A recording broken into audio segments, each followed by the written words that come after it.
Siang, salam sejahtera untuk kita semua. Yang terhormat, Bapak Ibu dosen penguji UKIN PPG Transformasi dalam Jabatan Pendidikan Agama Katolik batch 3 tahun 2025. LPTK Santo Yakobus Merauke. Perkenalkan, nama saya Stefanus Pehe, NIM 25869051829, LPTK Santo Yakobus Merauke. Guru Agama Katolik pada SMA Negeri 1 Amarasi Timur, Provinsi Nusa Tenggara Timur, Kabupaten Kupang, Kecamatan Amarasi Timur, Desa Webesi. Inilah video pembelajaran saya. Selamat menyaksikan. Siap. Hormat. Selamat siang, Selamat siang. siang. Luar biasa, tetap semangat. Masih semangat? Mari. Ya, baik. Silakan duduk. Sebelum kita mulai dengan pelajaran, kita cek kehadiran dulu ya, kan? Ya. Alfian Feni, Ada Pak. Risen Sineno, Ada Pak. Eden Trisfeni, Ada Pak. Gustinama, Ada Pak. Giotomyang, Ada Pak. ya semua ada ya? Ya. Ya, sebelum kita mulai dengan pelajaran, kita terlebih dahulu awali dengan doa. Salah satu pimpin kita dalam doa. Ya, Ansia dan Putra dan Roh Kudus. Amin. Allah Bapa yang makasih, kami bersyukur karena Engkau telah memampukan untuk bertumbuh hati dalam persekutuan kasih. Demi Kristus Tuhan dan Pengantar kami, Amin. dalam nama Bapa dan Putra Dan dan Roh Roh Kudus. Kudus. Ya, kita hari ini belajar mulai dengan materi kita dengan tema gereja sebagai persekutuan umat Allah. Ya, tentu mendengar materi ini tidak menjadi asing untuk kita semua. Tidak menjadi asing untuk kita semua karena kita ini selalu bergabung dalam gereja, dalam kegiatan-kegiatan gereja. Tentu kamu sudah tahu tentang hidup menggereja. Dengan demikian menjadi supaya kamu bisa tahu tentang arti makna gereja, saya memberikan beberapa pertanyaan supaya sejauh mana pemahaman kamu tentang gereja itu sendiri. Menurut kamu, apa arti kata gereja? Apa arti kata gereja menurut kitab suci? Apa arti kata gereja menurut kitab suci? Yang menjawab boleh angkat tangan. Arti gereja atau kata gereja berasal dari bahasa Yunani eklesia yang berarti mereka yang dipanggil keluar. Dalam konteks iman Kristen, gereja berarti umat Allah yang dipanggil keluar dari kegelapan menuju terang Kristus untuk hidup dalam kasih dan persekutuan dengan. Ya, itu jawaban. Saya pikir itu jawaban yang pasti. Mari kita berikan tepuk tangan. Sangat luar biasa. Masih ada lagi? Pas? Ya. Yang kedua, menurut kamu apa makna gereja sebagai umat Allah? Apa makna gereja sebagai umat Allah? Menurut kamu? Yang tahu angkat tangan? Ya. Gereja sebagai umat Allah berarti bahwa gereja bukan hanya gedung atau tempat ibadah, tetapi gereja merupakan orang-orang beriman yang dipanggil Allah untuk hidup dalam persaudaraan, saling melayani, dan melakukan kabar gembira tentang Yesus Kristus kepada dunia. Ya, itu dia punya jawaban. Tentu kamu pasti sudah tahu, karena memang saya yakin kamu selalu aktif dalam kehidupan menggereja. Jadi gereja itu sebagai umat Allah, persekutuan umat Allah. Ya, yang ketiga, bagaimana gereja mewujudkan dirinya sebagai tubuh Kristus di dunia? Bagaimana gereja mewujudkan dirinya sebagai tubuh Kristus di dunia? Saya Eden. Gereja mewujudkan dirinya sebagai tubuh Kristus melalui tindakan kasih, pelayanan, dan kesatuan dalam iman. Setiap anggota gereja memiliki peran seperti bagian tubuh yang berbeda, tetapi semuanya bekerja bersama untuk menghadirkan kasih Kristus di tengah masyarakat. Ya, terima kasih. Mari kita berikan. Masih ada yang mau menjawab? Pas kita lanjut pada materi kita hari ini tentang gereja sebagai persekutuan umat Allah. Tentu di situ ada tujuan pembelajaran. Tujuan pembelajaran ini supaya membawa kita memahami tentang gereja. Arti dan makna gereja. Gereja sebagai persekutuan umat Allah. Yang pertama di situ, kamu lihat di situ, tujuan yang pertama itu adalah menjelaskan makna gereja sebagai persekutuan umat Allah. Dalam tujuan yang pertama ini, gereja itu dilihat sebagai satu persekutuan. Seperti tadi pertanyaan awal tadi itu, siapa yang jawab tadi? Eder kan? Alfian. Nah, berkaitan dengan gereja, gereja di situ dilihat bukan karena bentuknya, fisik, bukan gedungnya, tapi yang dilihat di sini adalah persekutuan, kebersamaan orang-orang beriman yang sudah menerima pembaptisan, orang-orang yang sudah menerima sakramen pembaptisan. Ketika kita sudah menerima sakramen pembaptisan, berarti kita sudah masuk dalam satu kelompok anggota gereja. Kita adalah anggota gereja, dan kepala gereja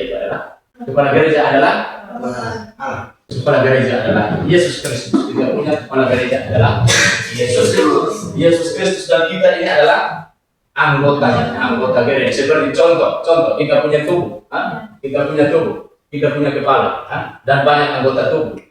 Kepala kita yang satu, tetapi anggotanya itu banyak dengan berbagai fungsi masing-masing. Ya, itu tujuan yang pertama. Dan dalam persekutuan itu kita bersatu, gereja bersatu, orang beriman bersatu untuk memuji dan memuliakan Tuhan. Selain itu juga dalam kehidupan nyatanya kita selalu memberikan pelayanan, cinta kasih. Itu tujuan yang pertama. Tujuan yang kedua, mengidentifikasi nilai-nilai hidup bersekutu. Nilai-nilai hidup bersekutu. Nilai-nilai hidup yang bersekutu yang dimaksud di sini dalam tujuan ini, nilai-nilai tujuan dari materi ini adalah supaya setelah kita menerima pelajaran ini, kita kembali di rumah, di masyarakat, di gereja, dan bahkan di sekolah, kita selalu memancarkan, kita memberikan nilai-nilai kerajaan Allah itu sendiri. Nilai-nilai kerajaan Allah itu yang paling utama adalah cinta kasih. Contoh kecil, misalnya, ketika teman kita pada saat pelajaran dia kekurangan alat tulis menulis dalam pelajaran. Hal kecil itu ketika dia minta, tentu kita pasti memberi. Itu bagian hal kecil yang kita buat mewarnai satu hal yang kita berikan, yaitu cinta kasih. Jadi hal cinta kasih itu tentu kita mesti bawa ke dalam kehidupan nyata kita, di gereja, di rumah, di masyarakat, dan juga sekolah, di sekolah. Di mana saja kita ada, kita harus bawa hal itu. Hal cinta kasih adalah hukum yang paling utama, hukum yang diberikan oleh Allah. Itu yang berikut. Tujuan yang ketiga, menunjukkan sikap partisipatif dan kasih. Menunjukkan sikap partisipatif dan kasih. Partisipatif itu artinya pemberian diri kita. Kita membaktikan diri kita kepada gereja, kepada sesama, kepada orang lain, atau kepada mereka di mana kita ada bersama mereka. Itu kita buat dalam kehidupan kita yang disebut dengan kali-kali. Aksi nyatanya itu. Jadi itu hal cinta kasih itu kita bawa dalam kehidupan keseharian kita sendiri. Yang keempat, merancang aksi nyata untuk persekutuan. Jadi setelah kita pelajaran ini, setelah kita selesai dan pulang, jadi pas dalam bulan Oktober ini, Gereja Katolik Sejagat itu dalam doa bersama. Jadi setiap malam itu kita dari rumah ke rumah kita saling mengunjungi bersama Bunda Maria, kita mengunjungi keluarga. Kita mendoakan, itu bagian contoh kecil, contoh kecil. Atau orang lain ketika mengalami kekurangan, kita saling memberikan bantuan, pertolongan. Seperti sikap orang Samaria, ya. Jadi ketika dia lewat lihat orang sengsara, dia pasti berdiri dan dia tolong, dia bawa. Dia bisa menjamin keutuhan yang sementara. Baik, itu tujuan pembelajaran kita. Baik, dengan itu tentu kamu sudah paham dalam kita bentuk dalam kelompok ya dua orang. Di sini kita bentuk diskusi tentang materi. Ya, di sini Pak siapkan ada dua gambar. Di situ ada gambar gereja dan orang-orang yang sementara berkumpul dan di dalam gereja itu mereka buat apa? Sementara buat apa? Eucharistik atau ibadah. Di dalam dua gambar itu refleksikan dan juga menanggapi tentang kedua gambar itu. Setelah itu dalam kelompok kami dalam dua orang diskusi dalam dua orang dan menjawab, menanggapi tentang kedua gambar. Gambar yang pertama itu apa? Gambar yang kedua itu bisa kamu lihat sebentar, 2 menit kamu perhatikan. Bisa lihat? Bisa. Ya. Gambar itu gambar mati. Apa makna pertama? Pertanyaan apa makna gambar pertama yang menunjukkan pembangunan gereja dari luar? Bisa tulis pertanyaan, bisa tulis. Apa makna gambar pertama yang menunjukkan bangunan gereja dari luar? Bangunan gereja dari luar. Yang kedua, apa makna gambar kedua yang menunjukkan umat sedang beribadah di dalam gereja? Apa makna gambar kedua yang menunjukkan umat sedang beribadah di dalam gereja? Yang ketiga, bagaimana kedua gambar tersebut saling melengkapi dalam memahami hakikat gereja? Yang keempat, mengapa gereja disebut sebagai persekutuan umat Allah? Yang kelima, nilai iman apa yang dapat kita pelajari dari kedua gambar ini? Sudah? Sudah, Pak. Diskusikan dengan teman semeja dalam satu meja, dua orang diskusikan 5 menit. Setelah itu mewakili teman bisa menyampaikan. Nanti presentasinya di depan kelas. Gambar kelas itu 2 gambar yang bersampingan. Yang satunya itu bangunannya, yang satunya itu di dalam bangunan gereja. Di dalam gereja itu orang-orang yang sementara berkumpul dan merayakan Eucharistik. Tulis sesuai dengan pengamatan kamu, sesuai dengan pemahaman kamu. Amati gambar, terus itu apa-apa yang terjadi, dan setelah itu jawab pertanyaan yang sudah tadi Pak sampaikan.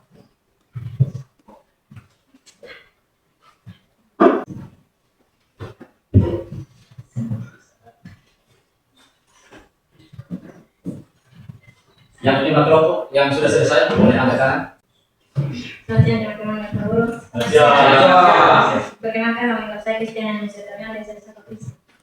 Saya mewakili kelompok kami mau menjawab pertanyaan dari Nomor 1 ya, dari nomor 1. soal apa makna gambar pertama yang menunjukkan bangunan gereja dari luar? Jawaban, gambar pertama melambangkan gereja sebagai rumah Allah, tempat untuk berkumpul, untuk memuji dan menyembah Tuhan.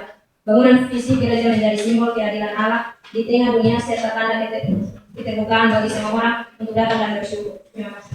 Ya, mari kita. Itu gambar nomor 1 ya. Nomor 2. Ya, ada Regis. Shalom, selamat siang untuk kita semua. Halo. Terima kasih atas waktu dan kesempatan yang diberikan kepada kami, kelompok 2, untuk mempresentasikan hasil diskusi kami.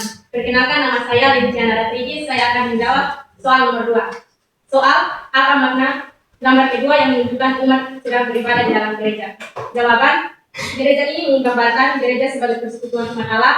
Gereja bukan sekedar gedung, tetapi kumpulan orang beriman yang bersatu dalam doa, mendengarkan sabda Allah, dan merayakan Eucharistik sebagai tanda kesatuan dalam Kristus. Demikian presentasi dari kelompok kami. Mungkin ada pertanyaan atau jawaban dari kelompok lain. Waktu dan kesempatan saya berikan. Pertanyaan? Ya, terima kasih banyak.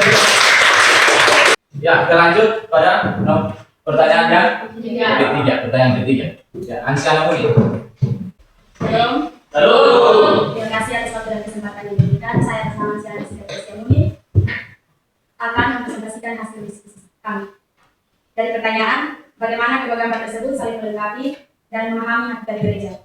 Menurut pendapat kami, bangunan gereja gambar yang pertama menunjukkan wadah fisik, sedangkan umat yang beribadah pada gambar kedua menunjukkan misi dan kehidupan gereja. Keduanya menegaskan bahwa gereja bukan hanya tempat, tetapi komunitas yang hidup di mana Allah hadir dalam persekutuan umat. Terima kasih.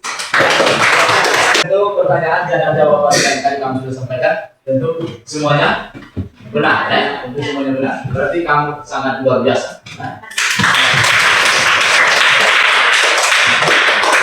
Yang kita amati tentang gambar tadi itu adalah bangunan gereja fisik dan juga di situ ada persekutuan orang-orang yang sementara beribadah. Kalau dalam kondisi kita gereja Katolik itu biasanya seperti kita berkumpul, berdoa dan juga merayakan Ekaristi. Ya, seperti yang tadi kamu sudah sampaikan bahwa gereja itu bukan dilihat karena fisiknya, bukan bangunannya, tetapi itu adalah satu persekutuan orang-orang yang membaktikan diri untuk satu karya pelayanan kasih. Dalam satu persekutuan itu sudah menerima tugas dan tanggung jawab masing-masing anggota gereja.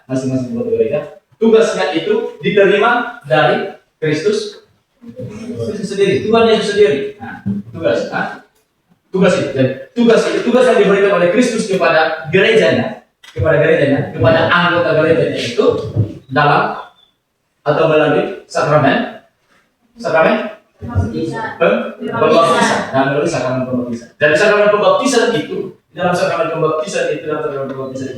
kita sudah menerima tugas dan tanggung jawab. Tugas dan tanggung jawab itu adalah disebut sebagai tugas umum. Jadi pembaptisan itu adalah tugas umum dalam gereja itu. Dalam pembaptisan itu kita menerima tiga tugas Kristus. Tugas yang pertama itu adalah apa? Imam. Tugas yang kedua itu adalah nabi. Yang ketiga itu adalah raja. Utama Kristus itu adalah cinta kasih. Utama itu adalah cinta kasih. Dalam pewartaan itu kita menyampaikan tentang hal cinta kasih. Dalam menguruskan contoh kecil, bukan kita menjadi pastor, menjadi uskup, menjadi imam atau paus yang bisa menguruskan, tapi contoh kecil kita sebagai orang beriman kita menguruskan itu. Ketika orang yang sakit kita pergi dan doa, berarti bagian dari tanggung jawabnya dalam urusan. Itu bisa paham? Bisa toh? Terus pewartaan itu juga untuk melayani. Ketika sesama sakit, ya kita membawa sedekah untuk bisa membantu. Ketika dia dalam hal susah, kekurangan, kita membantu. Itu bagian dari cinta kasih.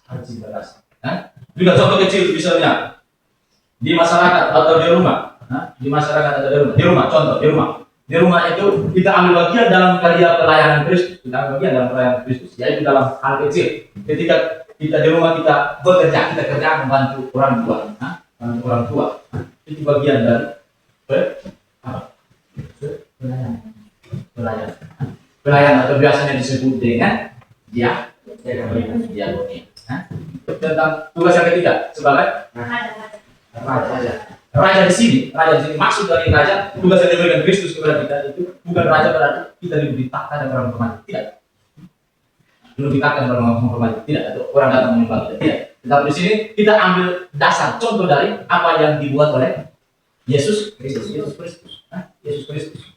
Jadi raja itu berarti kita menjadi hamba di atas hamba kita.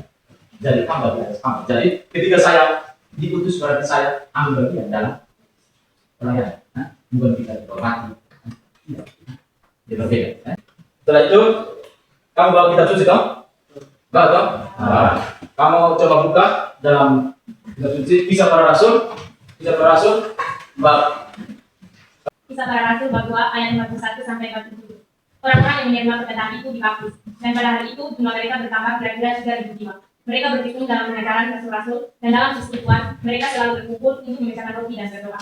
Maka ketakutanlah dari kasih Noah, sedang rasa-rasa itu mengadakan banyak besar dan tangan. Dan semua orang telah menjadi percaya dalam bersatu, dan segala kepunyaan mereka adalah kepunyaan bersama. Dan mereka menjual milik mereka dan membagikannya kepada semua orang sesuai dengan keperluan masing-masing. Dengan berkumpul dan dengan sehati mereka berkumpul tiap-tiap hari dalam bait Allah. Mereka menyediakan roti di rumah masing-masing secara bergilir, dan mereka makan bersama-sama dengan gembira dan dengan tulus hati. Sambil memuji Allah, dan mereka disukai semua orang. Tiap-tiap hari Tuhan menambah jumlah mereka dengan orang yang diselamatkan. Dari bacaan itu juga kita bisa lihat bahwa persekutuan apa ya tadi itu dari teks itu apa? Isi bacaan itu tentang apa? Tentang Tuhan jemaat, untuk berkumpul dan berdoa. persekutuan jemaat berdana. Jemaat pertama. Demikianlah saudara Tuhan. Ya, itu dua teks menjadi dasar biblis untuk kita. Dan di situ ada beberapa pertanyaan yang nanti kamu selesaikan setelah mendengar dan menghayati tentang sabda Tuhan dari Kisah Para Rasul dan 1 Korintus. Jadi kamu boleh tulis pertanyaan. Yang pertama, banyak biasa bagi kertas yang sudah masuk. Kamu kerja di sini ya. Pertanyaan satu. Apa yang menjadi kegiatan utama jemaat pertama menurut Kisah Para Rasul 2 ayat 42? Itu yang pertama. Yang kedua, bagaimana sikap hidup jemaat pertama terhadap kepemilikan harta benda mereka?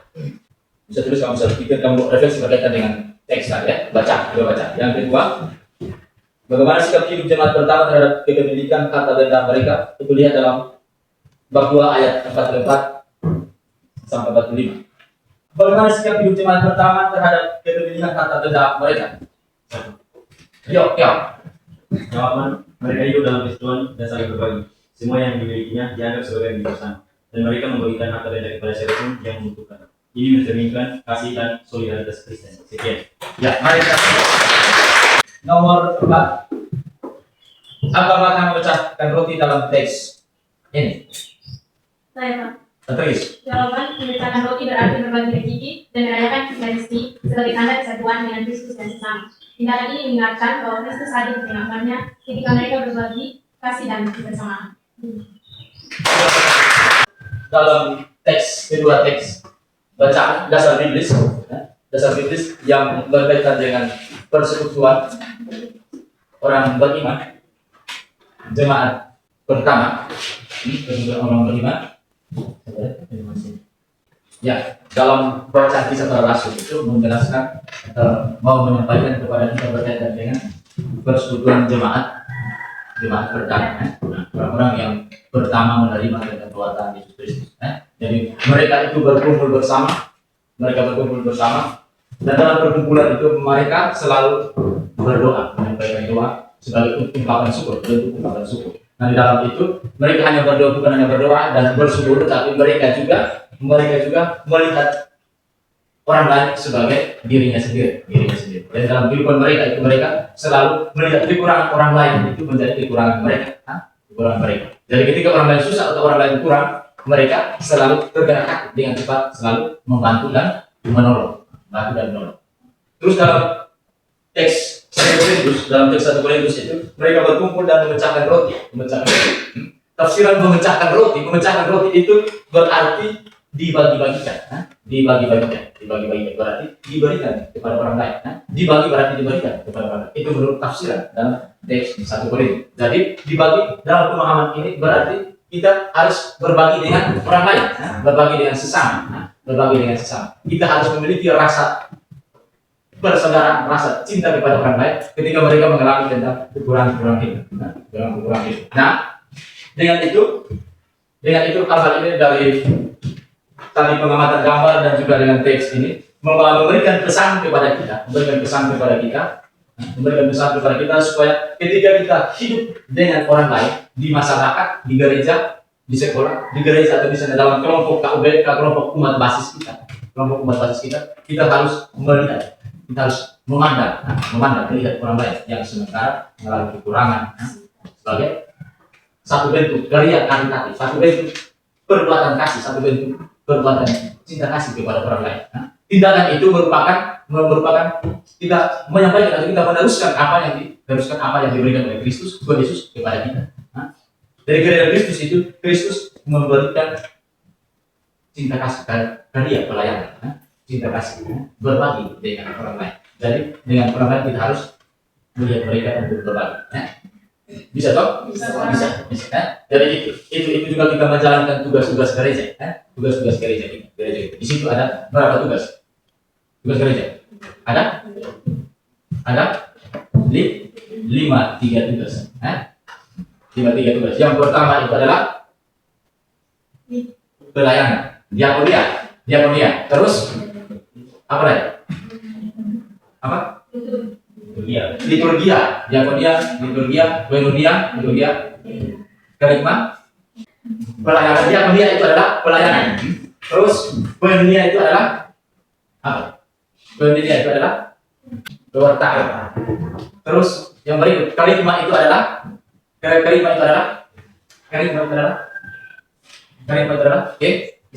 kesaksian.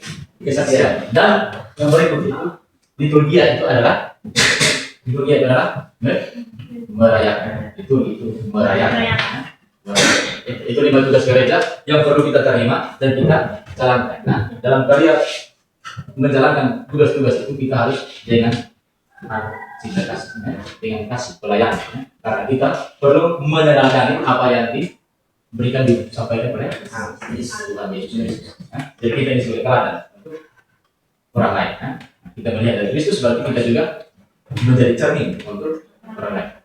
Bisa tahu? Bisa. Sampai situ bisa paham tahu? Bisa paham? Ya. Dengan demikian dari materi hari ini ada yang mau bertanya? Ada yang mau bertanya? Pas. Oke. Terima kasih untuk kebersamaan kita hari ini dan juga menjadi refleksi untuk kamu, dan juga menjadi tugas untuk kamu di rumah. Itu pulang dan refleksikan berkaitan dengan kehidupan nyata gereja, di mana kamu berada dalam KUB. Dalam KUB, tugas-tugas apa yang saya harus buat? Tugas-tugas apa yang saya harus buat ketika saya berada di dalam kelompok buat basis, atau di paroki, atau di masyarakat, atau di dalam keluarga, atau juga di lingkungan sekolah. Pilih salah satu dan tulis itu menjadi refleksi untuk kamu, dan juga melihat kembali tentang tugas yang diberikan Kristus kepada kita. Tugas yang diberikan Kristus kepada kita, tugas yang diberikan Tuhan Yesus kepada kita. Tugas umum, itu tugas umum. Jadi yang 3 tugas yang diberikan itu kita buat dan kita buat dalam refleksi, dan juga nanti tugas itu minggu depan kumpul dipakai. Bisa toh? Bisa. Kita refleksi, dan juga pulang itu jangan lupa berbuat baik dengan membaktikan diri untuk orang lain. Memberikan pemberian diri untuk orang lain menjadi sangat penting. Menjadi sangat penting untuk kita menjadi diri. Ketika orang lain senang karena kehadiran kita, maka itu merupakan sebuah sukacita. Sukacita yang kita berikan, kita sampaikan. Bisa toh? Bisa. Mari kita tepuk tangan. Sebelum kita pulang, kita tutup pertemuan kita dengan doa penuh. Salah satu pimpin kita dalam doa. Kata Isa.